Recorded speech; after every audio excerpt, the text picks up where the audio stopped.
Hello dear viewers, मैं गरिमा स्वागत करती हूँ आप सभी का मेरे channel quick learning with ease पे। आई होप आप सभी बहुत अच्छे होंगे एंड इंटरव्यू की प्रिपरेशन काफ़ी जोर शोर से कर रहे होंगे एंड आप रेगुलर मेरे वीडियोस देख रहे होंगे, मैं ऐसी आशा करती हूँ।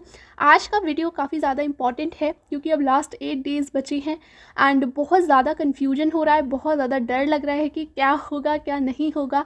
ओके, सो यही सब आज हम देखने वाले हैं इस वीडियो में कि अब हमको लास्ट 8 डेज़ में अपनी स्ट्रैटेजी को क्या रखना चाहिए, हमको क्या सेलेक्टिवली पढ़ना चाहिए और किन किन चीज़ों को अच्छे से प्रिपेयर कर लेना चाहिए। ओके, सो स्टार्ट करते हैं, रेडी हो जाइए। चलिए अब हम देख लेते हैं कि इन 8 दिनों में आपको क्या क्या पढ़ना है, क्या क्या सेलेक्टिव तैयारी करनी है जिससे आप अपने प्रिपरेशन को बूस्ट कर पाएँ, बहुत ही अच्छे से आप अपना इंटरव्यू दे पाएँ। ठीक है, तो देखो अब बचे हैं 8 दिन और इन 8 दिनों में आपको कुछ भी ज़्यादा नया नहीं पढ़ना है। सबसे पहली चीज़, जितना ज़्यादा आप नया करने की कोशिश करोगे या ऐड करने की कोशिश करोगे उतना ज़्यादा आप अपना कॉन्फिडेंस लूज़ करोगे और अपना कन्फ्यूजन क्रिएट करोगे।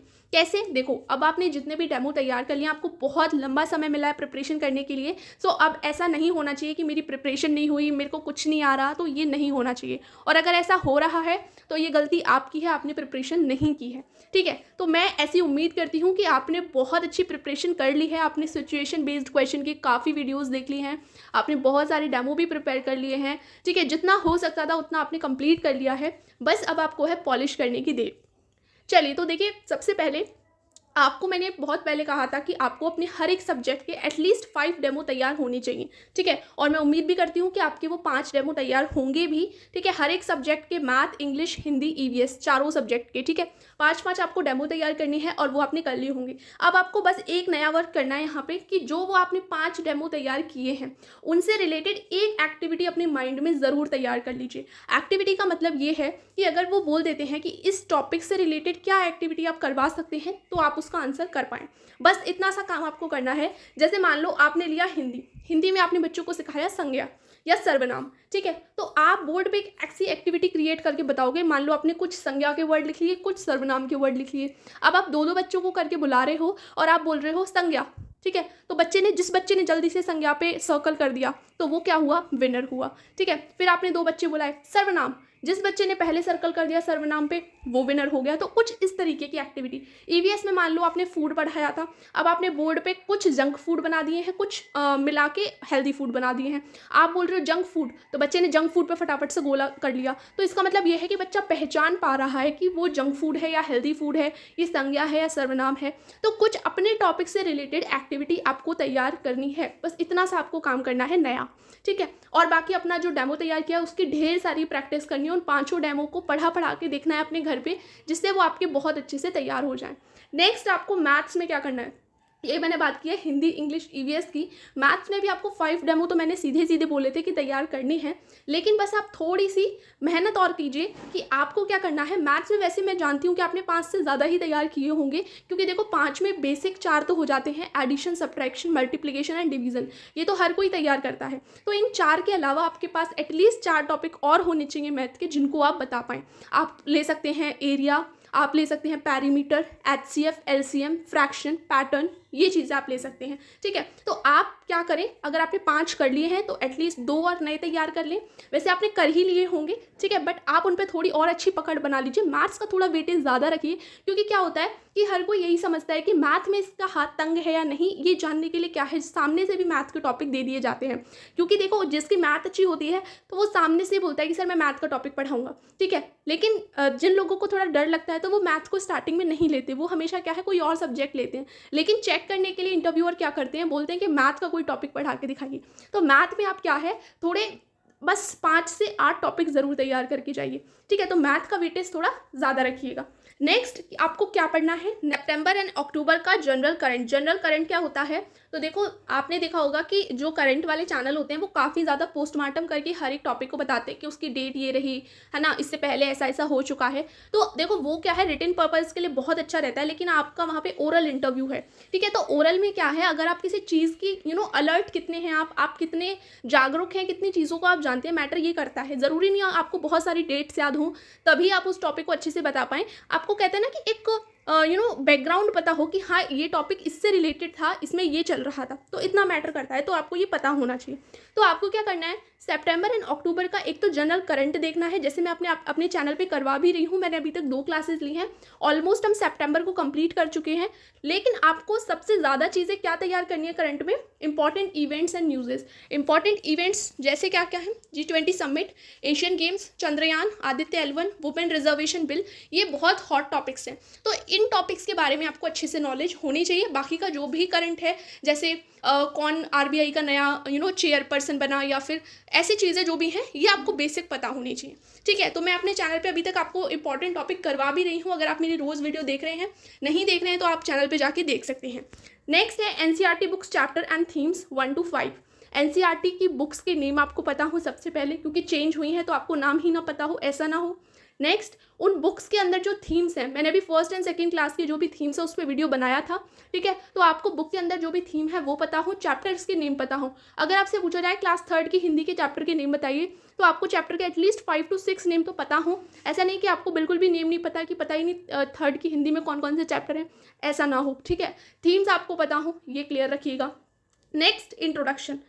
अपना इंट्रोडक्शन अच्छे से प्रिपेयर कर लीजिए, मिरर में देख के, वीडियो बना के, किसी के सामने बोल के। इंट्रोडक्शन क्लियर होना चाहिए, बिल्कुल अटकना नहीं चाहिए, फ्लुएंट होना चाहिए और शॉर्ट होना चाहिए, ऐसा नहीं बहुत लंबा इंट्रोडक्शन हो।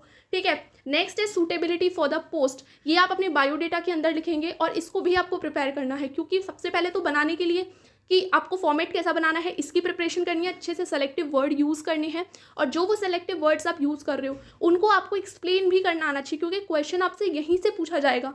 आपने लिखा इनोवेटिव, तो आप इनोवेटिव कैसे हो ये आपको प्रूव करना है। प्रूव करने के लिए आपको चाहिए एग्जाम्पल, और एग्जाम्पल कब बनेगा, जब आप बनाएंगे, तो ये भी आपको प्रिपेयर करना पड़ेगा। ठीक है, तो आप जो भी वर्ड यूज़ कर रहे हैं अपने सूटेबिलिटी के अंदर, उसको आप अच्छे से प्रिपेयर करके जाइए, उसका एक एक एग्जाम्पल अपने माइंड में लेके जाइए। पूछें आपसे आप कैसे पैशनेट हो, आपको पता होना चाहिए। आपसे पूछा जाए आप कैसे इनोवेटिव हो, आपको पता होना चाहिए। ठीक है, अभी जो सूटेबिलिटी फॉर द पोस्ट है वो आप कैसे बना सकते हैं, ये मैं अभी आगे जाके वीडियो में बताऊंगी। नेक्स्ट है subject matter if you can. देखो, मैं बहुत पहले से कह रही थी, अगर आपका बैकग्राउंड जो भी है तो उससे रिलेटेड आप NCERT को पढ़ लीजिए। ठीक है, तो जिन लोगों ने भी पढ़ ली है बहुत अच्छी बात है, लेकिन जिन लोगों ने नहीं पढ़ी है, या फिर अब उन्हें ऐसा लग रहा है कि बहुत ज़्यादा हो जाएगा, तो देखो मत करो ऐसा, ज़्यादा घिचपिच करने की ज़रूरत नहीं है माइंड में। कर ली है बहुत अच्छी बात है, नहीं की है तो अब कोई बात नहीं, बट ये आपकी, मैं कह सकते हो सुविधा के लिए कह रही हूँ, क्योंकि जब हम देखते हैं, जब आपकी क्वालिफिकेशंस देखी जाती हैं, तो आपका जो स्ट्रीम है वो दिख जाता है। आपके पास 12th में PCB रहा या PCM रहा, फिर आपने BSc किया, फिर आपने MSc किया, जो भी किया, तो इससे पता चल जाता है कि आप साइंस बैकग्राउंड के हो। और जब साइंस बैकग्राउंड के हो तो एक क्वेश्चन साइंस का भी आ जाता है आपके पास। तो इस तरीके से आपको एटलीस्ट अपनी NCERT 8th क्लास तक की तैयार होनी चाहिए। ज़रूरी नहीं आप PRT के लिए जा रहे हो तो आपसे 1 से लेकर 5 तक के ही क्वेश्चन पूछे जाएंगे। ठीक है, तो थोड़ा अपना क्या है, बैकग्राउंड से रिलेटेड भी आप आंसर कर पाओ, इसके लिए आप प्रिपेयर होने चाहिए। अगर कर सकते हो तो ठीक है, वैसे अभी 8 दिन में सारे चैप्टर पढ़ लेना, सब कुछ कर लेना टफ है।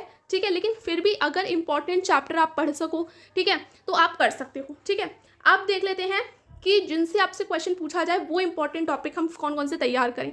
तो सबसे पहला है NEP, NCF, FLN, KVS culture, ECC, POCSO act, Vidya Pravesh, RTE act and पंचकोश। ये सारे हॉट टॉपिक्स हैं जिनसे आपसे क्वेश्चन पूछा जा सकता है।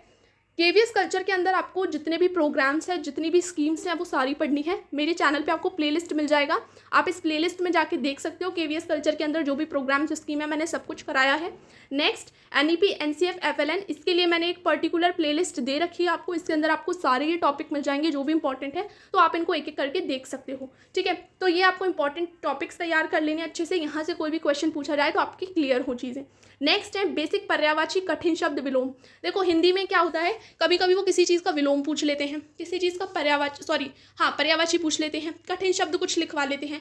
तो ये तो देखो वैसे तैयार करने की ज़रूरत नहीं है इतना डीप में जाने की कि आप सारे के सारे विलोम शब्द रटने बैठ जाएं या सारे के सारे पर्यायवाची पढ़ने बैठ जाएं, ऐसा नहीं करना। जो मोस्ट इंपॉर्टेंट है, जो कि पूछे ही जाते हैं, जैसे बादल, घोड़ा, ठीक है, रात, ठीक है। तो ये ऐसे हैं कि हर एक पेपर में क्या है, मतलब हाईलाइटेड से हैं कि कोई भी बेसिक पूछ सकता है कि रात का पर्यायवाची बताओ, एक तो हम सब बता सकते हैं निशा, ठीक है। विलोम पूछ लिया जाए कोई ऐसा जो नॉर्मल हो, ठीक है, मतलब बेसिक पढ़ लेना आप थोड़ा, अगर आप पढ़ सकते हो तो। और जैसे उज्ज्वल लिख के दिखाइए, ठीक है, क्रियाशील लिख के दिखाइए। तो कुछ ऐसे कठिन वर्ड भी होते हैं जो हमको लिखने नहीं आते, तो जो आप हिंदी की बुक आपके पास होगी, जो आप पढ़ते होंगे अपने एग्जामिनेशन पर्पज़ के लिए, उसे आप एक बार खोल के देख लीजिएगा, तो ये सारी चीज़ें आपको क्लियर हो जाएंगी।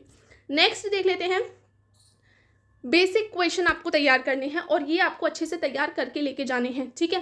देखो इधर उधर ज़्यादा कुछ पढ़ने से या इधर उधर ज़्यादा डेमो तैयार करने से कोई मतलब नहीं है। थोड़ा तैयार कर लो, लिमिटेड तैयार कर लो, लेकिन अच्छा तैयार करो। ऐसा नहीं अब आप 8 दिनों में भी भाग रहे हो इधर उधर कि क्या क्या तैयार कर ले।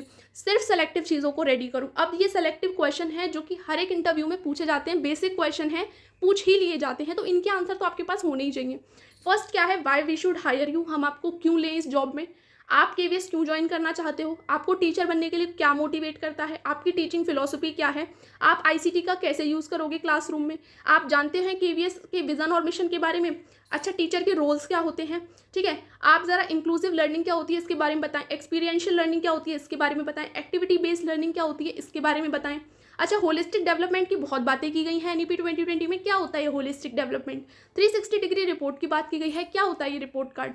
ओके, एंगेज लर्निंग क्या होती है, ठीक है, डिसेबल्ड चिल्ड्रन कौन से चिल्ड्रंस होते हैं, इनोवेटिव लर्निंग का मतलब क्या होता है, ग्रुप एक्टिविटीज़, देखो ये क्या है, ये सारे चीज़ें ऐसी हैं। अब आप बार बार यूज़ करो, सर मैं इंक्लूसिव लर्निंग पे ध्यान दूंगा, मैं एंगेज लर्निंग पे ध्यान दूंगा, अब इनके मीनिंग ही आपको ना पता होगी, एंगेज लर्निंग होती क्या है, ठीक है, एक्सपीरियंशियल लर्निंग होती क्या है, तो फिर मीनिंग क्या रहा कि आप इन्हें यूज़ करोगे। तो ये जो वर्ड्स हैं, ये एनईपी 2020 के अंदर बहुत सारी चीज़ें यूज़ की गई हैं, ऐसे word experiential learning, activity based learning, है ना, और एंगेज लर्निंग। तो इन वर्ड्स के मीनिंग आपको अच्छे से पता हो कि सर इसका मतलब ये होता है। और ये जो मैंने क्वेश्चन आपको बताया, ये आपके प्रिपेयर होने चाहिए, आपके आंसर यहाँ से आने चाहिए कि आपको क्या चीज़ मोटिवेट करती है, तो आपके पास आंसर हो, हम आपको क्यों हायर करें इसका चीज़ के आपके पास आंसर हो। ये मैंने आपको क्या है वीडियोज़ कराए हैं, मैंने पूरे आपको PDF दिए थे आंसर के कि आप इस तरीके से फ्रेम कर लो। अगर आपने वो वीडियो नहीं देखे हैं तो प्लेलिस्ट, ये जो इंटरव्यू सीरीज़ करके प्लेलिस्ट है इसके अंदर आपको मिल जाएंगे, और PDF भी आपको टेलीग्राम पर मिल जाएगा, वहाँ से आप अपने आंसर्स तैयार कर सकते हैं, ठीक है। अब ये हो गई बेसिक क्वेश्चन की बात। मैं यहाँ पे सिचुएशन बेस्ड क्वेश्चन को नहीं लेके चल रही हूँ, क्योंकि वो तो आपने ढेर सारे पढ़ लिए होंगे, उनकी तो कोई गिनती ही नहीं है कि कौन सा पूछा जाएगा और कौन सा नहीं, तो वो मैं नहीं लेके चल रही। ये मेरे बेसिक क्वेश्चन है जो आपको हर किसी को पता होनी चाहिए। यहाँ पे एक और चीज़ आपको ये बतानी है, ग्रुप एक्टिविटी, यहाँ पे जो नीचे लिखा हुआ है इस चीज़ पर आप एक और चीज़ गौर करिएगा। ग्रुप एक्टिविटीज़ एटलीस्ट आपके माइंड में 5 ग्रुप एक्टिविटी होनी चाहिए। अगर आपसे पूछ लिया जाए कि मैम ग्रुप एक्टिविटी हमको कोई करानी है, तो कोई एग्जाम्पल देके बताइए कि कैसे ग्रुप एक्टिविटी हम करा सकते हैं। आप किसी भी टॉपिक पे अपने माइंड में ग्रुप एक्टिविटी सोच लो कि मैं 4-5 बच्चों को बिठा के, मतलब छोटे छोटे ग्रुप बना के ये काम उन्हें दे सकती हूँ या फिर ये वर्क करने के लिए दे सकती हूँ। तो अपने माइंड में ऐसा थोड़ा ग्रुप एक्टिविटी को लेके भी थोड़ा क्लियर रहिएगा। 5 ग्रुप एक्टिविटी आपके माइंड में होनी चाहिए। और अगर आप अपने टॉपिक जो आप डेमो पढ़ा रहे हो उससे रिलेटेड भी तैयार कर सकते हो, यह ज़रूरी नहीं उससे नहीं है तो आप किसी और टॉपिक का भी तैयार कर सकते हो कि सर मैं ग्रुप में बच्चों को ये काम करने के लिए दे दूँगी। देखो कभी कभी क्या है कि मान लीजिए कि टीचर कोई बहुत ज़रूरी काम कर रहा है, या फिर मतलब मान लीजिए कि बच्चों को आज ग्रुप वर्क कराना है, तो माइंड में ऐसी एक्टिविटीज़ होनी चाहिए ना कि हाँ मैं ये काम बच्चों को करवा सकती हूँ ग्रुप में। तो वो आपके एक तो ये होता है सब्जेक्ट से रिलेटेड भी हो, ऐसा थोड़ी ना कि कुछ भी वर्क आप ग्रुप एक्टिविटी में दे रहे हो तो वो बच्चों से रिलेटेड भी हो, उनके सब्जेक्ट से या उनके सिलेबस से या उनसे रिलेटेड हो, वो आप ग्रुप एक्टिविटी में करवाओगे और उनसे बच्चों को क्या है कुछ सीखने को या उनके हित में हो वो चीज़ें आपको करवानी है। तो ये आप एक बार सोच लीजिएगा अपने माइंड में, 5 नहीं तो 2-3 तो सोच ही लीजिएगा। होप आपको यहाँ से चीज़ें क्लियर हो गई होंगी कि आपको अपने 8 दिनों को किस तरीके से इफेक्टिवली यूज़ करना है, क्या क्या चीज़ें प्रिपेयर करनी है। कन्फ्यूजन अपने माइंड में बिल्कुल नहीं रखना है, ज़्यादा नहीं पढ़ना है। देखो ज़्यादा जब हम पढ़ते हैं तो आप ये भी जानते हो कि हमको रिटन एग्जाम में बहुत कन्फ्यूजन हो जाता है। तो सोचो यहाँ तो ओरल एग्जाम है, रिटन एग्जाम के मार्क्स तो आपको फिर भी बाद में जाके दिखते हैं या बाद में मिलते हैं कि आप जो करके आए, लेकिन ओरल एग्जाम में क्या होता है आपका फ्रंट आपको वहीं से जज कर लिया जाएगा ओरली ही कि आपने कितना अच्छा बोला कितना नहीं, और तुरंत ही मार्क्स आपको दे दिए जाएंगे। सो आपको केयरफुल रहना है, अलर्ट रहना है, ठीक है, ज़्यादा चीज़ों की तरफ नहीं भागना है। जो आप तैयार कर लिया है, देखो ऑलरेडी बहुत ज़्यादा टाइम मिला है, तो जो प्रिपेयर कर लिया है बस उसको अच्छे से पॉलिश करो, उस पर अच्छे से प्रैक्टिस करो, उसमें कॉन्फिडेंस लाओ कि वहाँ जाके अगर आपको बोल दिया जाए जो आप तैयार करके लाएं वो बोलिए, तो एटलीस्ट आपके फेस पे इतना कॉन्फिडेंस दिखना चाहिए, क्योंकि वहाँ पे तो आपको सामने से भी टॉपिक नहीं दिया ना, आपको सिर्फ ये कहा गया है कि आप जो तैयार करके आए वो बोलिए, तो आपका कॉन्फिडेंस तो वहाँ पे 100% होना चाहिए। तो ये चीज़ आप ध्यान रखिएगा, ठीक है। सो होप आपको वीडियो अच्छा लगा होगा, समझ आया होगा। एंड नेक्स्ट वीडियो में रखूँगी सूटेबिलिटी फॉर द पोस्ट के लिए, या फिर इंपॉर्टेंट डॉक्यूमेंट जो आपको क्या लेके आने हैं। सो फिर मिलते हैं नई वीडियो के साथ, जब तक के लिए थैंक्स।